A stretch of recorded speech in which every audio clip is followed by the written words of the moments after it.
En realidad se define enfermedad como un desequilibrio anatómico, funcional y psicológico. Entonces, es un estado de desequilibrio en el cual, digamos, nos produce alteraciones. Si decimos funcional, a ver un ejemplo de un desequilibrio funcional.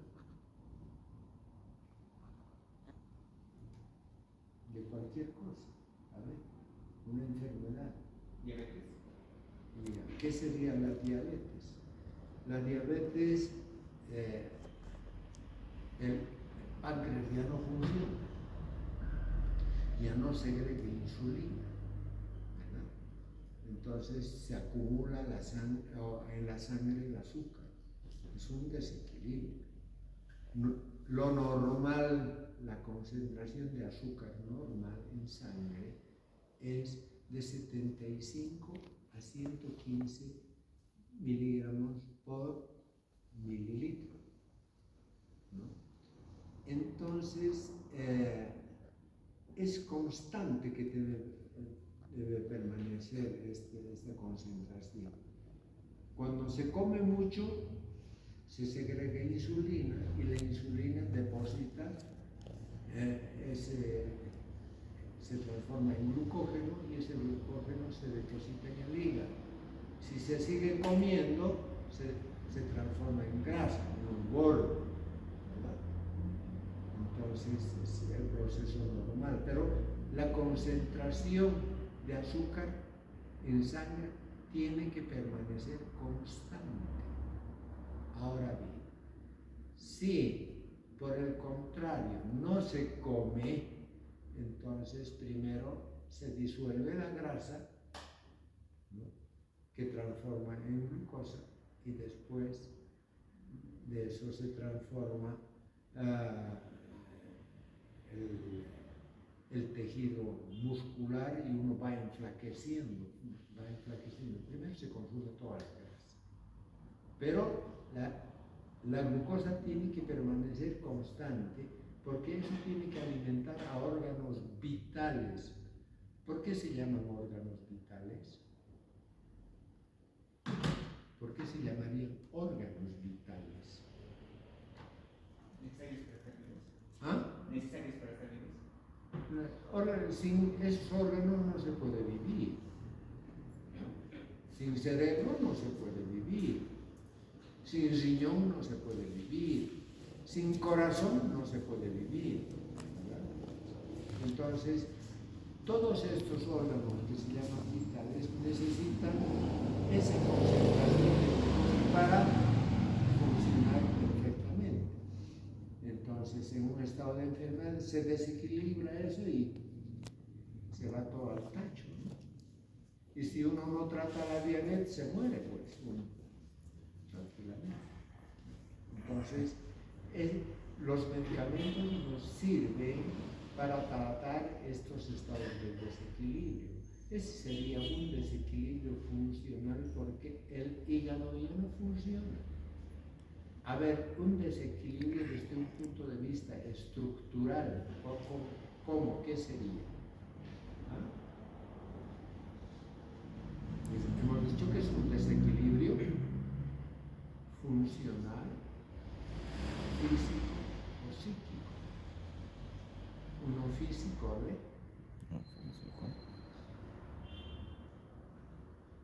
Un tumor, pues se proliferan las células estructural, ¿no? En serio. Una destrucción de los dientes por la caries, estructural. Entonces sería un desequilibrio de tipo físico, ¿no? Y psicológico, cuando se altera la mente, pues. ¿Cómo y cuándo se puede alterar la mente? Los estados psicológicos, los procesos mentales, porque son muy complejos, ¿no?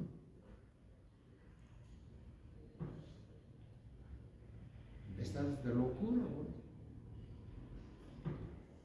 cuando falta algún transmisor químico o existe exceso de un transmisor químico, en el cerebro se producen alteraciones. Parkinson, Alzheimer, después los estados psicóticos, ¿no? Son alteraciones psíquicas y funcionales a la vez en el cerebro, ¿no? Pero psíquicas puede ser por falta de transmisor químico, el Parkinson por falta de dopamina, ¿no? No hay dopamina. Entonces, todas estas que hacen los fármacos, hemos dicho que la enfermedad es un estado de desequilibrio, ¿verdad? ¿Qué hace un fármaco? Restablece ese cambio. En la diabetes se da estimulantes de la función del páncreas, ¿no? Entonces hay muchos medicamentos, metformina, glibenclamida, aglucón, en fin, hay diferentes enfermedades que hacen que el páncreas siga produciendo insulina. Puede que en un determinado momento colapse totalmente. Si colapsa totalmente, ¿qué será? ¿Qué pasará? Hay que dar directamente insulina, pues por eso son los diabéticos insulino dependientes, ¿verdad? Entonces, es lo que nos hace,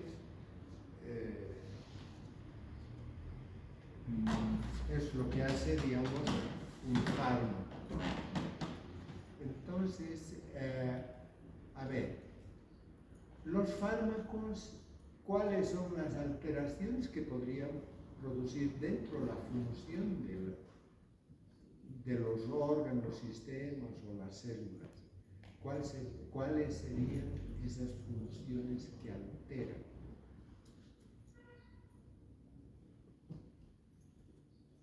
¿O cómo alterarían esas funciones?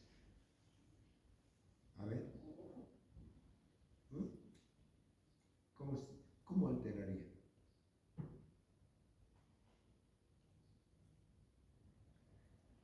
O estimulan o deprimen. Son dos cosas que pueden hacer. Claro que dentro de la clasificación que se tiene de los tipos de función de los fármacos, tenemos estimulación, depresión, reemplazo, antiinfecciosas, que producen irritaciones, etcétera, etcétera. Pero en sí son dos funciones principales. Por ejemplo, a nivel del cerebro, ¿cuáles serían las funciones que se estimulan o se deprimen? ¿Quién deprimiría? ¿Quién estimularía? ¿Quién estimula el hueso? Tanto drogo por ahí. Por ejemplo, la cocaína, ¿qué hace? ¿Estimula o deprime? ¿Qué hace? Estimula, ¿no? Por eso los coqueros tienen en su boca un bollo de coca para que no dormirse, para aumentar la capacidad de trabajo. Los choferes que trabajan de noche para no dormirse consumen ¿qué? Coca, ¿no? Ahora, si cocainita, ¿quién se consume? Los que quieren trabajar más también, los que quieren tener buena potencia sexual. Entonces, quieren ser creativos, no quieren dormir, etcétera, etcétera. Y quién y cómo, bueno, eso es aumentar las funciones, ¿no? Aumentan las funciones. Otros fármacos deprimen esas funciones. En este caso, ¿quiénes deprimirían el sistema nervioso central? ¿Qué fármacos?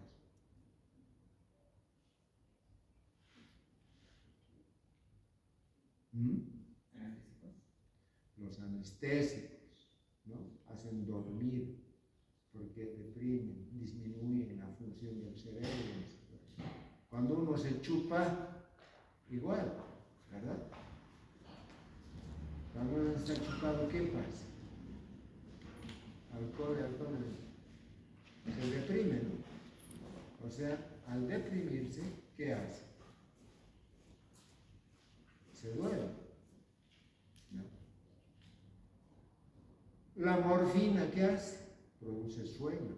O sea, todos los fármacos que deprimen el sistema nervioso central son depresores, ¿no? Los que producen sueño. Entonces, esos son las acciones de los fármacos. Ahora vamos a ver la historia de la farmacología. Entonces, a ver, ¿desde cuándo el hombre ha utilizado sustancias químicas para aliviar, mitigar o curar sus enfermedades? ¿Desde cuándo?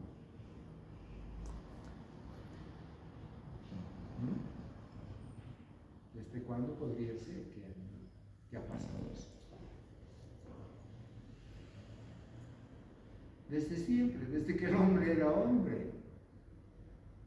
El hombre, digamos, de las cavernas se fracturaba y entablillaba y ponía ungüento, ponía hierro. El hombre primitivo siempre usaba más. Entonces, como ciencia, decimos que los fármacos han empezado a utilizar los fenicios. En esos frisos que se encuentran en las ruinas por Irak, en todo Mesopotamia, en la confluencia de los ríos Tigris y Éufrates, que eran civilizaciones, digamos, de miles de años antes de Cristo, 5.000, 7.000 años, se encuentran, ¿no?, en esos grabados hombres agarrando hierbas, ¿no?, sobre todo cuáles eran, se ha podido identificar esas hierbas de esos frisos, de esos grabados en piedra que tenían los fenicios.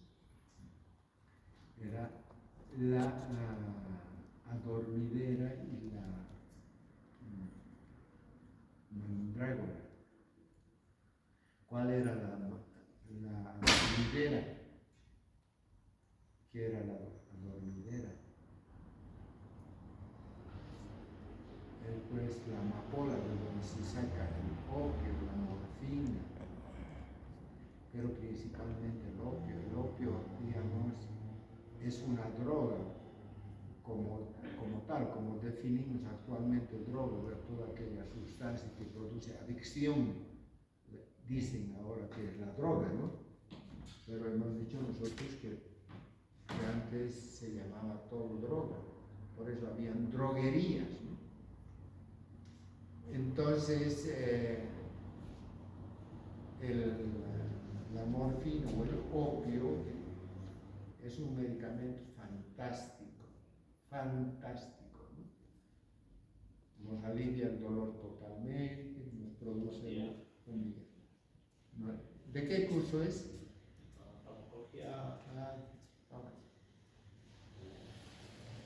Entonces, esa es, digamos, el comienzo. En realidad, la farmacología empieza con el hombre mismo, ¿no? Tal vez neandertales.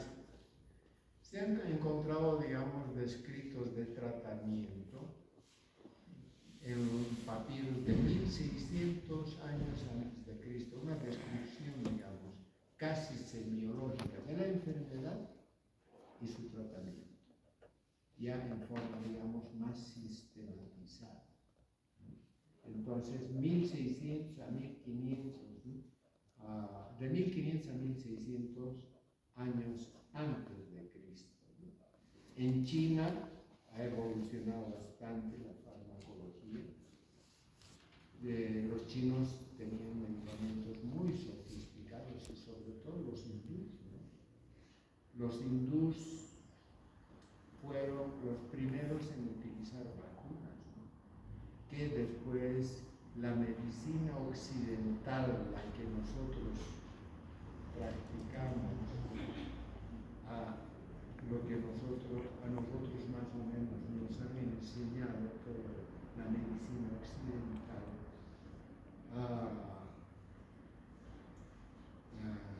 utilizó ya a finales del siglo XIX, ¿no? Casi en el siglo XX, las vacunas. En cambio, los hindúes ya utilizaban vacunas más o menos en los siglos IV, V de nuestra era, para que ustedes vean. Ahora, nosotros, por ejemplo, en biología,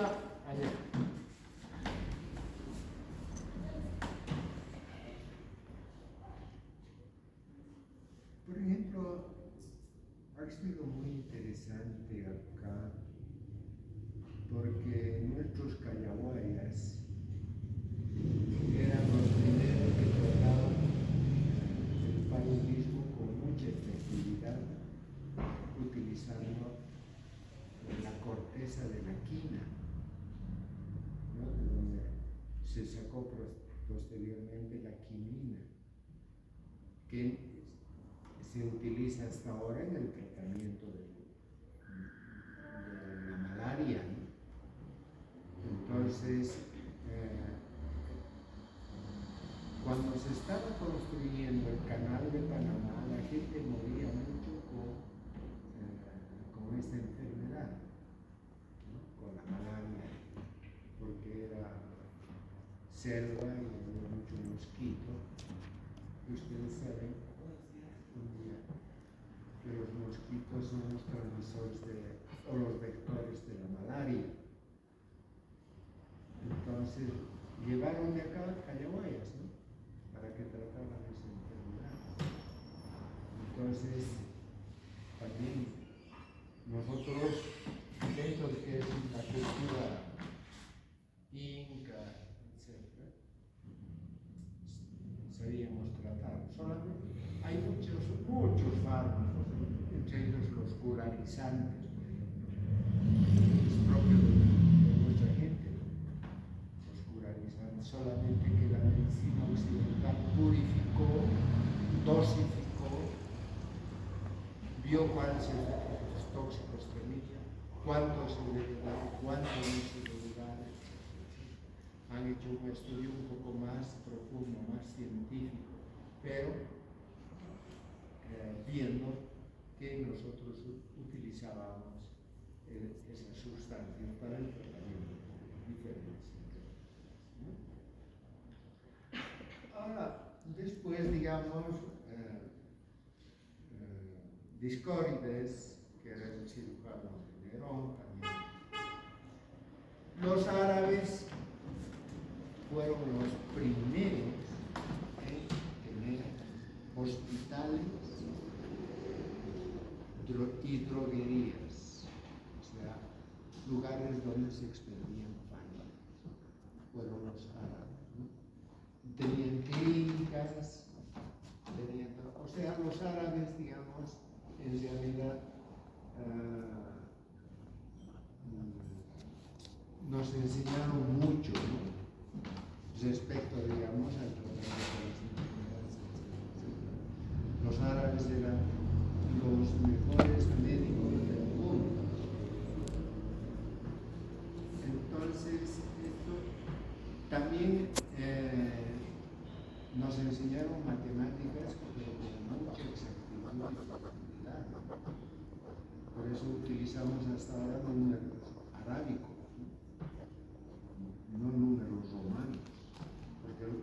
se puede hacer mucho los cálculos matemáticos con números romanos, pero sí con números arábicos. El descubrimiento del cero, que es un número que no tiene valor, han sido los árabes. Entonces, una cultura muy importante. En realidad nos han llevado a la modernidad los árabes. Ahora, el padre de la farmacología se lo considera Paracelso, que era un monje que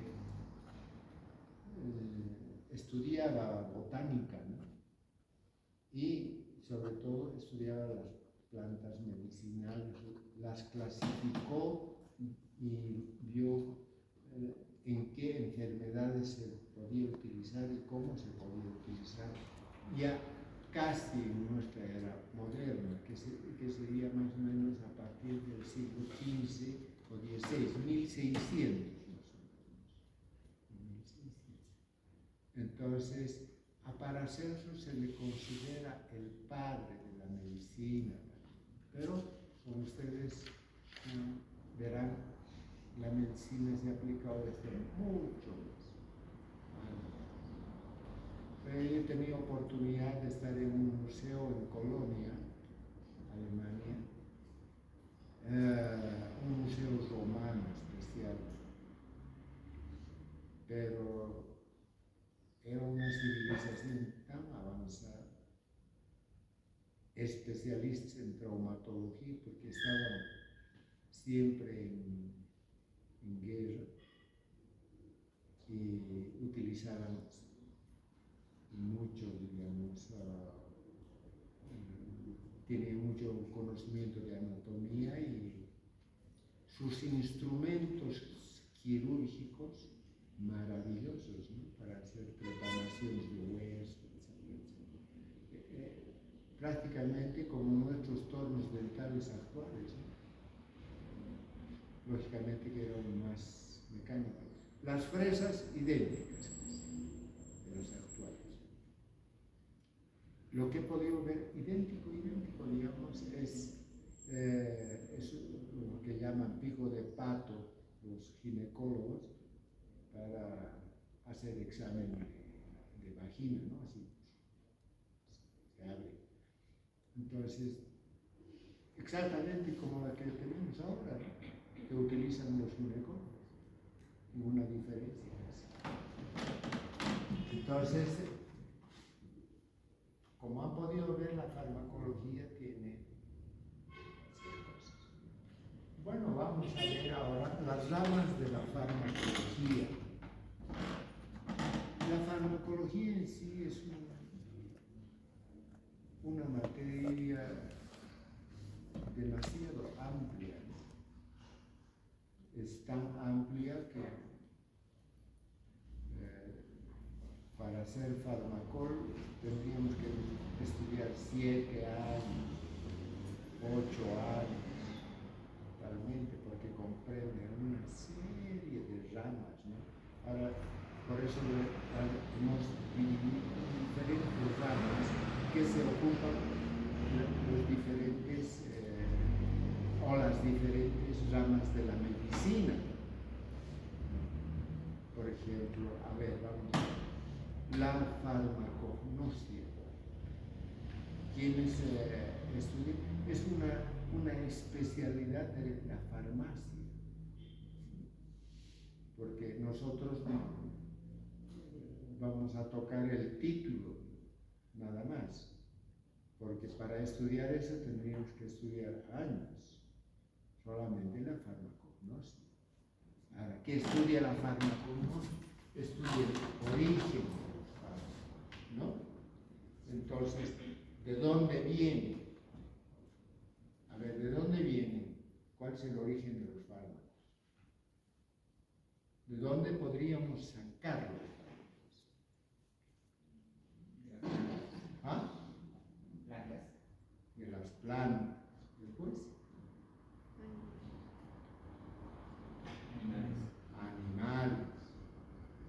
plantas mayormente, ¿no? Casi todo se saca de los animales, extractos, ¿no? Extractos hormonales, extractos, por ejemplo, un suero, es un suero. Cuando se le inyecta, digamos, un virus a un caballo, ¿no? Un virus de la rabia, pero se le da en tan poca cantidad que este caballo empieza a producir anticuerpos contra la rabia. Entonces, se le saca la sangre al caballo, se le saca todos los glóbulos rojos del caballo, porque la sangre del caballo con nuestra sangre no es compatible, ¿no? Entonces, por el Kb que se llama, o sea, el peso molecular de las proteínas, por centrifugación se va bajando esas proteínas, que son los anticuerpos que el caballo ha producido, y eso se tiene se envasa en ampollitas. Y cuando a uno le muerde un perro, digamos, con rabia, directamente se pone, ¿no? Suero, ya directamente se pone anticuerpos. No vamos a esperar como la vacuna, que es lo mismo, ¿no? En realidad al caballo se le vacuna. Y cuando nosotros utilizamos la vacuna contra la tosferina, contra la polio, contra la viruela, contra todas estas, entonces agarramos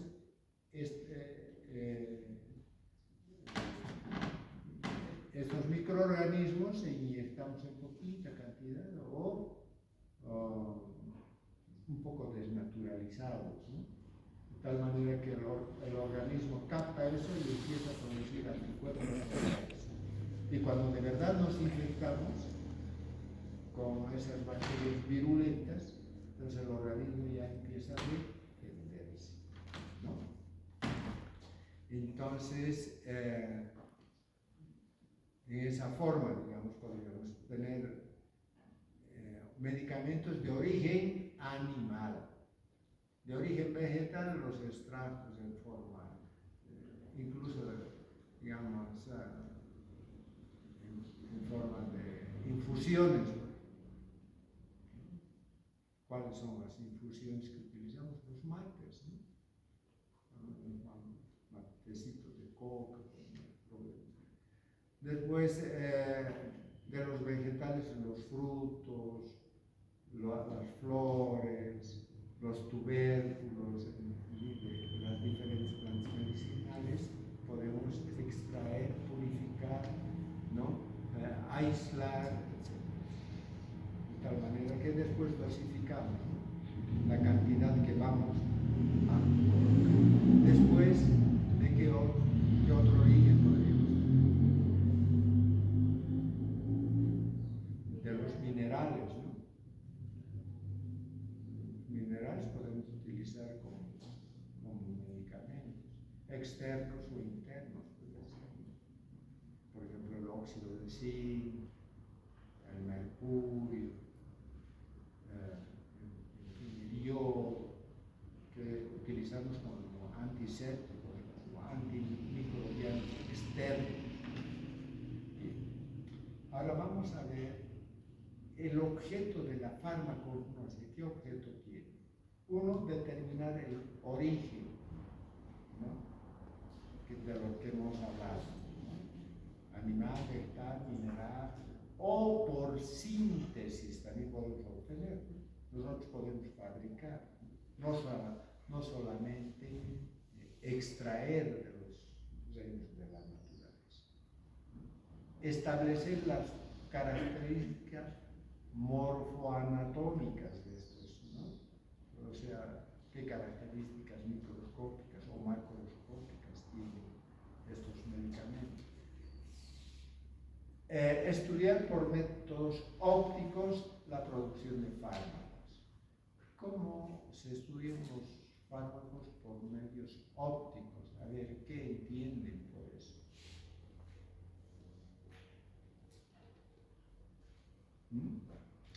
Tenemos unos aparatos que se llaman optométricos.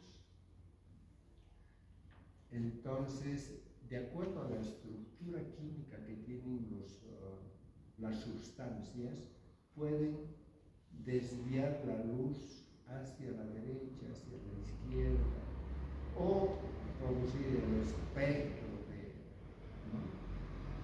el espectro de la luz, que tenemos diferentes colores como el arco iris.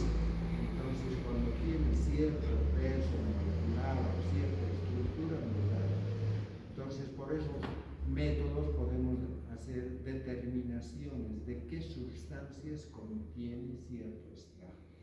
Por eso decimos por métodos ópticos, ¿no? Establecer la composición química, extraer los principios activos, controlar la calidad, establecer las propiedades farmacológicas. ¿Cuáles serían estas propiedades farmacológicas? Estimulación, depresión, irritación, acción antiinfecciosa, todos los tipos de acción farmacológica. Y por último, investigar nuevos fármacos, nuevas sustancias. Entonces, y su posible aplicación en las enfermedades. ¿De acuerdo? Bien, eso, digamos, corresponde a la farmacognóstica, ¿no? Entonces, tenemos otra rama de la farmacología que es la, vamos a ir por ahí, farmacodinámica. Cuando hablamos de farmacodinámica, ¿a qué nos referiríamos? Dinámica, ¿qué significaría?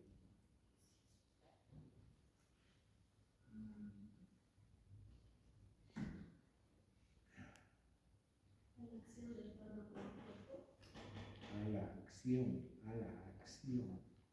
del fármaco. ¿No? O sea, a ver, vamos a ver, dentro de su farmacodinámica, ¿qué haría? A ver, vamos a ver, digamos la adrenalina. ¿Qué hace? Produce vasoconstricción, contrae los músculos lisos de los vasos. Al contraer los músculos lisos de los vasos, ¿qué hace? Aumenta la presión. Esas acciones se conocen de farmacodinámica.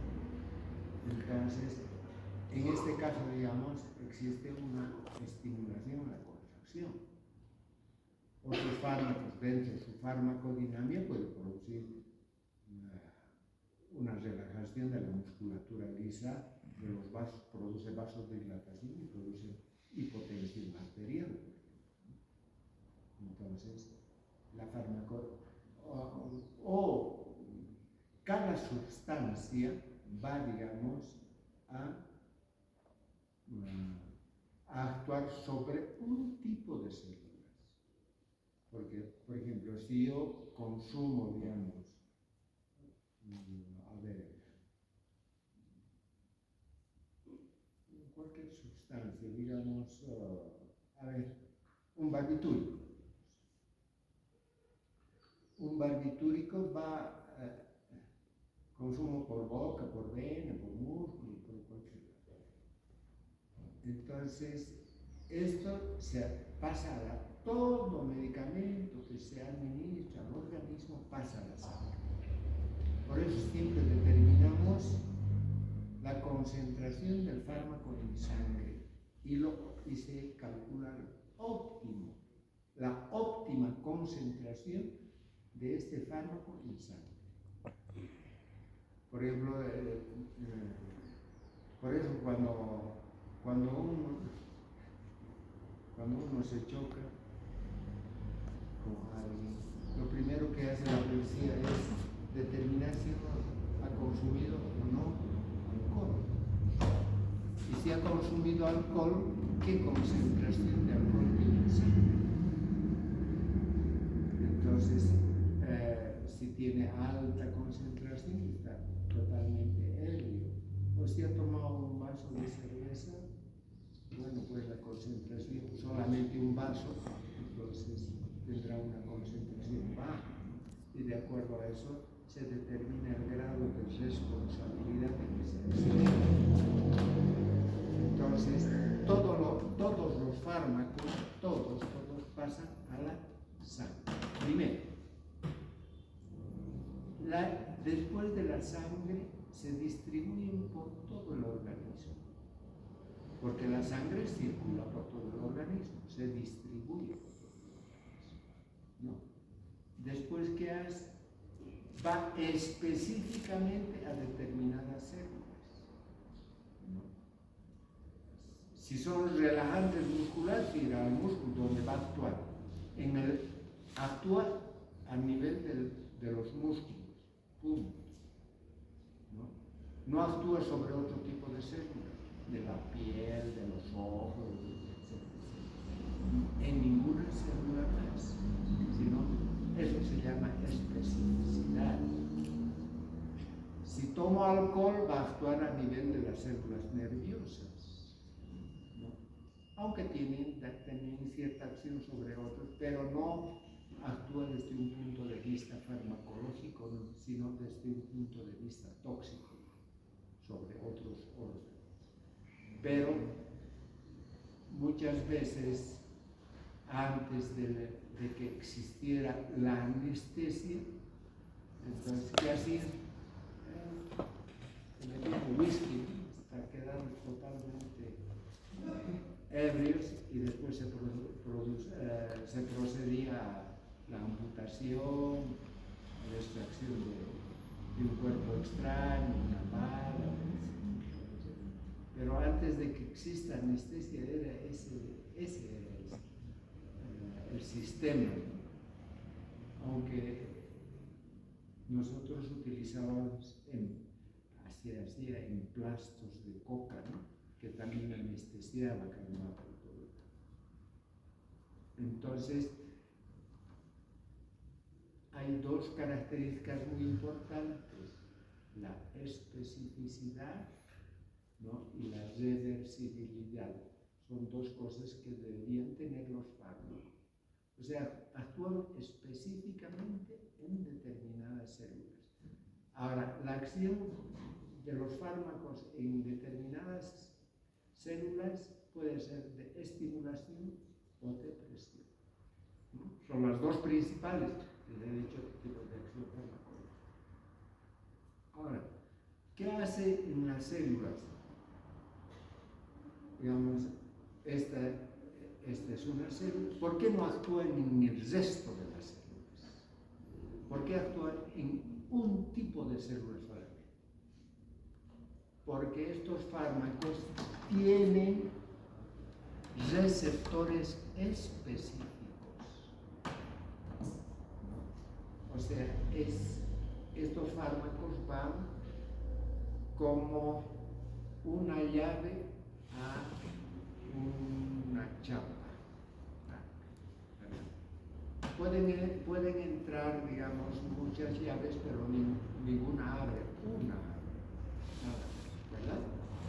Entonces, ¿por qué abre una y el resto de las llaves que si quien entra no abre?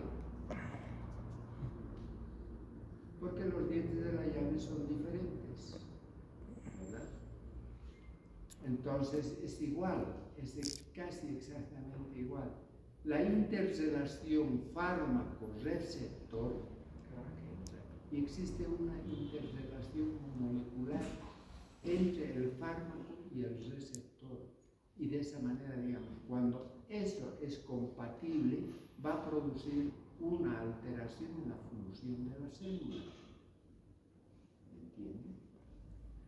Entonces, ahora hay, digamos, fármacos que actúan como antídoto frente a otra, ¿no?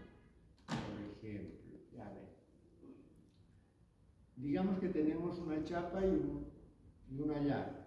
Track entra, una abre, ¿verdad? Entonces, la otra llave, que tiene otras características, otros dientes, otra estructura química similar pero no igual, entra y no abre. ¿Pero qué hace? Impide que la que abre entre, porque no pueden entrar dos llaves al mismo lugar.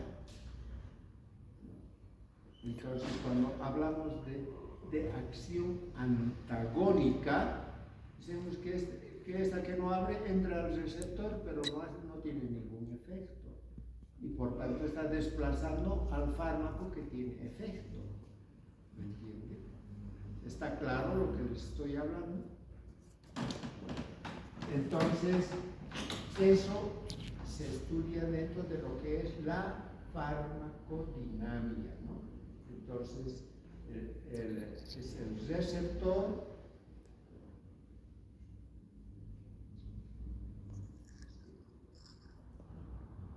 el fármaco y el receptor, y la interacción de estos produce. Ahora, la farmacocinética. La farmacocinética, ¿qué estudia? El comportamiento del fármaco dentro del organismo. O sea, cómo se absorbe, dónde se absorbe, porque podemos ver, si damos por vía bucal cualquier medicamento, este medicamento se puede absorber a nivel de la boca, a nivel del estómago, a nivel del intestino, del hígado, a nivel del colon, o si damos por vía rectal, como los supositorios, entonces se absorbe a ese nivel, por cualquier lugar del tracto, en el tracto digestivo. Podemos dar por otras vías, ¿no? Vía, digamos, tópica, podemos dar a nivel de la mucosa bucal, conjuntival, urogenital, rectal, etc. Entonces, ¿y qué les he dicho cuando se absorbe una droga? ¿Dónde pasa? A la sangre. A la sangre, ¿no? A través de la sangre se distribuye, va al receptor, actúa, y después, ¿qué pasa? La acción del fármaco y el receptor es así, clac, clac. Produce el efecto y se retira inmediatamente. Eso se llama reversibilidad. Porque si entra y actúa y se queda ahí adentro, ya produce fenómenos de tipo tóxico. Si damos un estimulante o un depresor del sistema nervioso central, entonces lo hacemos dormir y se duerme para siempre, ¿no? No despierta más. Si entraría, digamos, el fármaco al receptor y se queda ahí, entonces sueño eterno, ¿no? Entonces, para que despiertes tiene que salir. Y después de salir, ¿qué pasa? Con el fármaco vienen diferentes sustancias, enzimas y todo, para lo destrozas, para que no siga actuando, ¿no? Entonces, ¿cuál sería el comportamiento de estos fármacos? Esto, cuando se destroza mediante enzimas, se llama biotransformación, porque se transforma, se inactiva ya ese fármaco, ya no sigue actuando, ¿no? Entonces, se absorbe, al absorberse pasa a la sangre, se distribuye por todo el organismo, va a las células que van a actuar, después se metabolizan, se destrozan y por último, ¿qué pasa? Después de destrozarse, se elimina, ¿no? Entonces tenemos órganos de eliminación muy específicos. ¿Cuáles serían esos órganos? Riñones. Renal, por medio de la orina, principalmente. Medicamentos y alimentos que se consumen van a producir si se consume, digamos, proteínas, un poco el metabolismo de esas proteínas se eliminan por orina, por eso hay urea, ¿no? La urea son compuestos nitrogenados productos de las proteínas. Constantemente existe, digamos, lisis de esas proteínas y formación de proteínas, porque necesitamos proteínas, por eso consumimos proteínas, ¿no? Necesitamos hidratos de carbono. Los hidratos de carbono, ¿cómo se desintegrarían en el organismo? Formación de anhídrido carbónico y agua, ¿no? Con desprendimiento de energía, de calor, ¿no? Entonces, todo lo que consumimos, papa, arroz, fideos, todo eso, es para que nos movamos. Produce la glucosa y la glucosa es indispensable para el movimiento, la función, etc. Pero tiene que permanecer constante, les decía, si uno come, engorda. Si uno no come, enflaquece. Y por último, para permanecer, les he dicho, esta concentración de glucosa constante en sangre, incluso lo van metabolizando el músculo, lo transforma el músculo, estos músculos estriados, lo transforma en glucosa. Y han visto esa gente que permaneció en campos de concentración, piel y hueso, nada de músculo, pero nada de músculo, porque para mantener vivo el cerebro y la función renal y la función, digamos, cardíaca, los órganos vitales, constantemente se va, digamos, dando glucosa, ¿no? Entonces, para mantener eso como energía, lo que va a producir la combustión, ¿no? Bien, después, ¿qué tenemos? La farmacocinética, que acabo de decirles. En un resumen, ¿cómo sería? ¿Qué comprendería la farmacocinética? La absorción, la acción, el metabolismo y la excreción, la biotransformación y la excreción de los fármacos. Eso comprendería todo lo que es la farmacocinética. Después tenemos la farmacotecnia, que nosotros, estas ramas, por ejemplo, no las vamos a utilizar, no vamos a estudiarlas ninguna, solamente les estoy nombrando qué es lo que hace cada una de estas ramas. Porque si estudiaríamos, tendríamos que estudiar la farmacotecnia o la farmacocinética durante 1 o 2 años. Solamente eso. Entonces, la farmacotecnia, ¿qué estudiará? La forma de preparación de los fármacos. Un fármaco puede tener diferentes formas medicamentosas. Por ejemplo, una penicilina puede venir, digamos, en frasco ampollas, como polvo, pues, para mezclarla, ¿no? Puede venir en ampolla, puede venir en pomada, ¿no? En fin, puede tener otras formas medicamentosas. Generalmente viene en sólido, líquido. Se puede dar incluso en forma gaseosa, aunque no es la indicada, ¿no?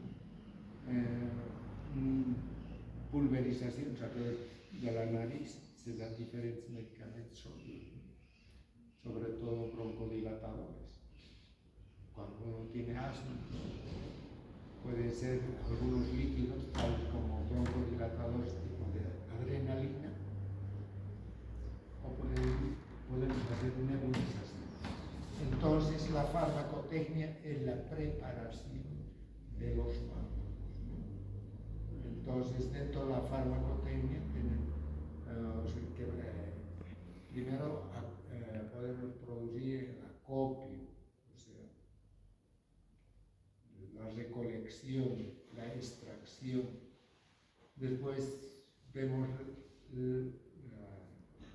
la inocuidad, que sería, digamos,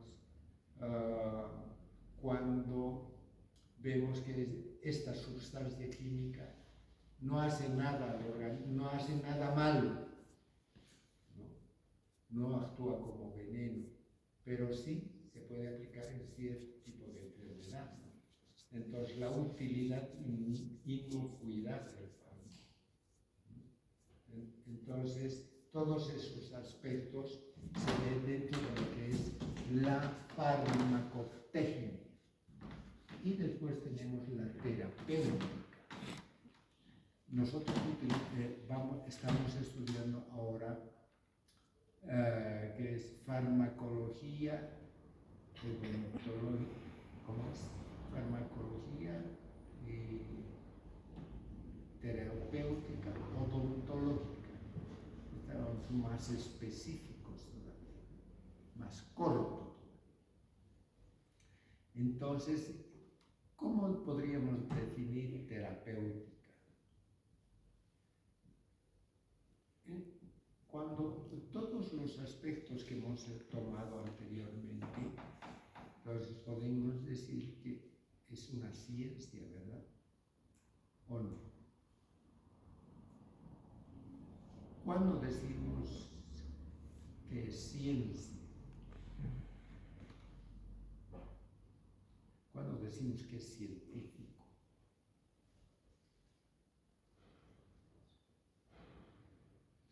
Cuando se aplica pues, el método científico para investigar cualquier cosa, ¿no? Primero se hace una hipótesis, después se hace una recolección de datos, de experiencias, de anteriores investigaciones, porque toda investigación es una repetición de otra investigación. Pero ¿en qué consiste? Que en cualquier momento esa investigación que se está haciendo, que se está repitiendo, puede salir diferente. Entonces, el avance de la ciencia es muy lenta, pero en 5 años ya se modifica totalmente, ¿no? Entonces, la terapéutica no es una ciencia. Todo lo que hemos explicado anteriormente es una ciencia, porque ¿qué determina la ciencia? Una verdad, pero no es una verdad absoluta, es una verdad relativa. ¿Qué quiere decir? Que esta verdad puede ser desplazada por otra verdad, ¿no? Es por eso que cuando se descubre un medicamento, después había tenido un montón de efectos tóxicos y por tanto ya no sirve, ¿no? Pero en su momento se aplicaba.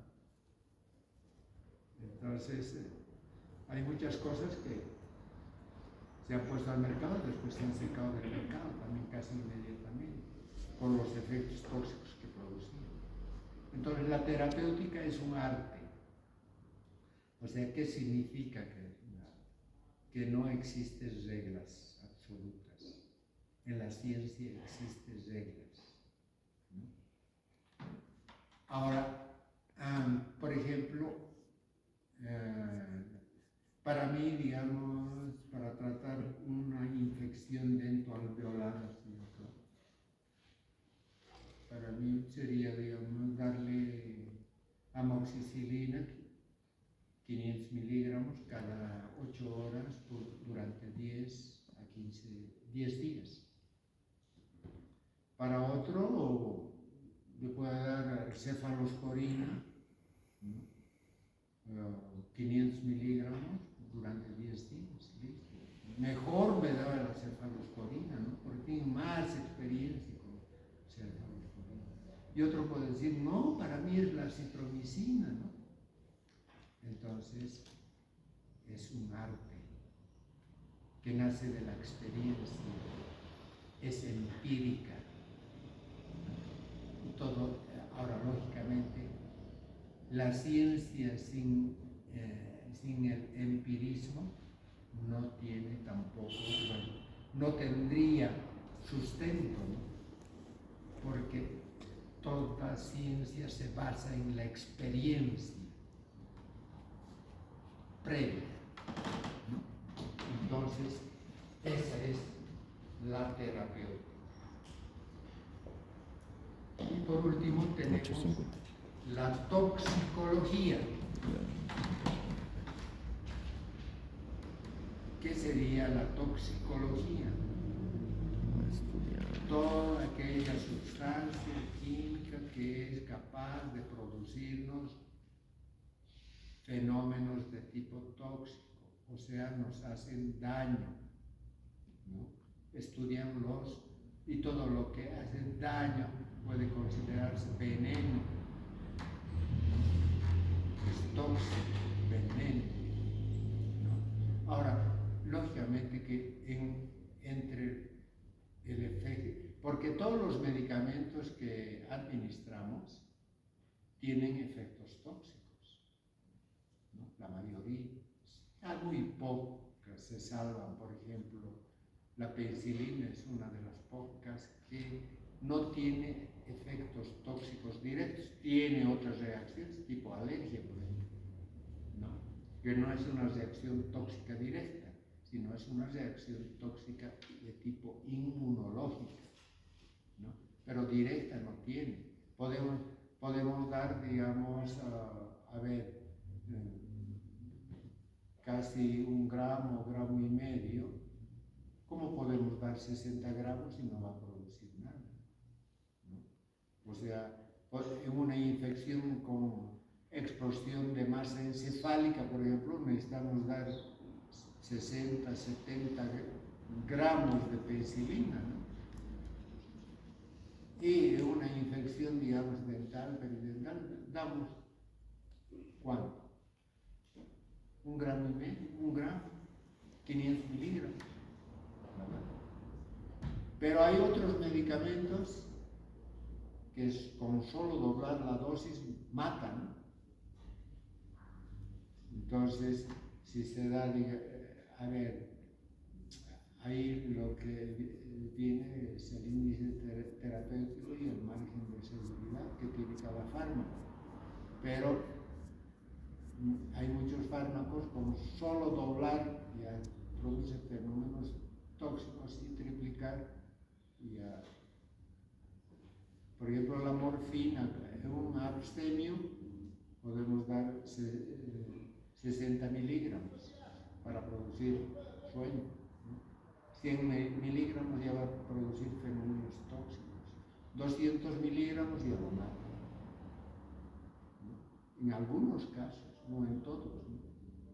Por ejemplo, en un morfinómano le dan 2 gramos y no le haces coser, ¿no?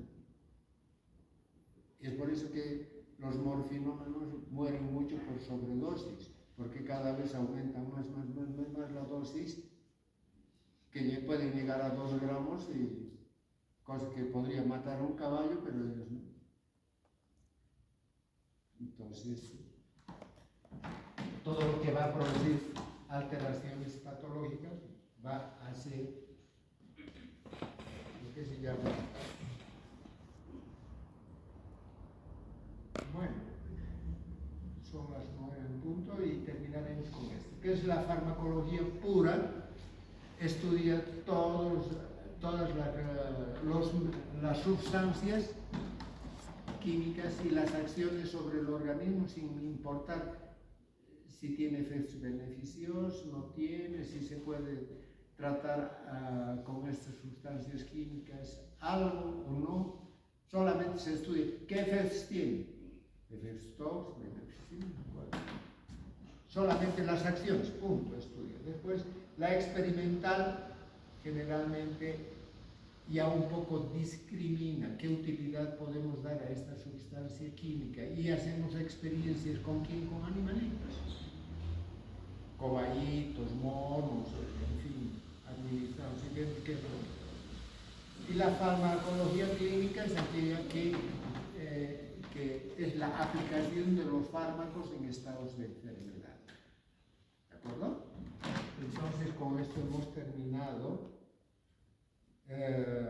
lo que es la parte introductoria, seguimos todavía, que es, continuamos con métodos de estudio en farmacología, ¿no?